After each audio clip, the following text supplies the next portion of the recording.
Hi, my name is Maze McKinsey, and today I'm going to be discussing the differences between Shakespeare's Julius Caesar and what actually happened. Shakespeare's Julius Caesar has many differences from what actually happened in the time period it's set in.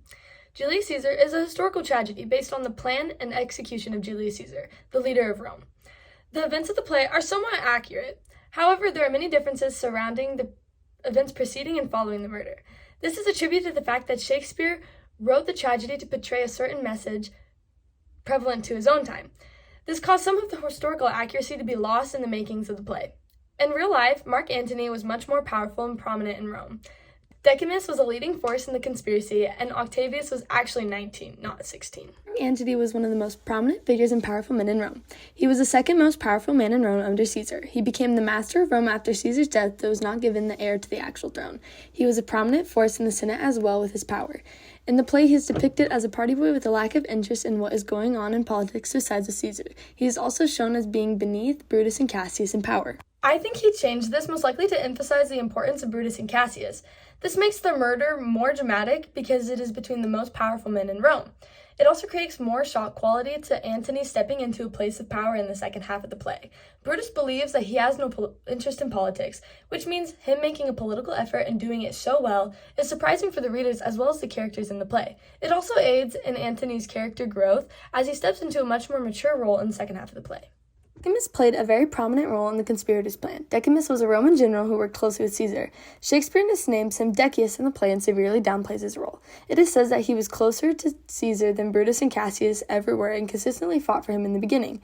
Decimus would turn on Caesar because of honor and became one of the original conspirators. He was a mole for them and provided them shelter after the murder. Shakespeare gives him a small role as a smooth talker who changes Caesar's mind about going to work, which leads to his murder. This is a historically accurate event, but is not the extent of what he does. Once again, I believe this was most likely changed to put an emphasis on Brutus and Cassius' betrayals. It could also be because it is said that Brutus was the more favored with the people, therefore his story was more remembered. These two things combined show that his role was already lesser known, so to make Brutus and Cassius' storylines more dramatic, Shakespeare simply made him one of the many conspirators. Octavius was older and was also the adopted son of Caesar. Octavius was a great nephew of Caesar and was adopted as Caesar's son so he could be the political heir. At the time of his great uncle's death, he was 19 and accepted as the Romans' leader. 19 is still young for a leader, but Shakespeare portrays him as even younger. In the play, he is only 16 years old when Caesar dies and is thrown into the messy world of Rome. I believe Shakespeare changed this to show the contrast between young Octavius and Antony. This contrast also helps Antony's own character growth be more prominent.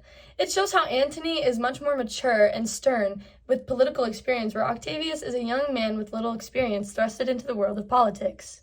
Mark Antony was one of the most powerful and prominent men in Rome. Decimus' role in the conspiracy was largely played down, and Octavius was older than Shakespeare said. Mark Antony was one of the most powerful men in Rome. He was the master of Rome and a nobility who was closely associated with Caesar, not the party boy Shakespeare depicted him as. He most likely did this to shock the audience by Antony's political knowledge and capability. Decimus, also known as Decius in the play, was one of the most prominent people in the conspiracy. He was closer to Caesar than anyone else and acted as a mole for them, not just a smooth talker as portrayed in the play. Shakespeare portrayed him like this because much of Decius' participation got lost of time and to emphasize Brutus and Cassius' participation. Octavius was not 16 years old, but rather 19 at the time of his uncle's death. Shakespeare did this to emphasize Antony's maturity in comparison to Octavius's. Shakespeare often changed part of his plays to add dramatic effect that helped carry storylines along. These are just a few examples you can find in the play, but there are many, many more. Thank you for listening to my presentation.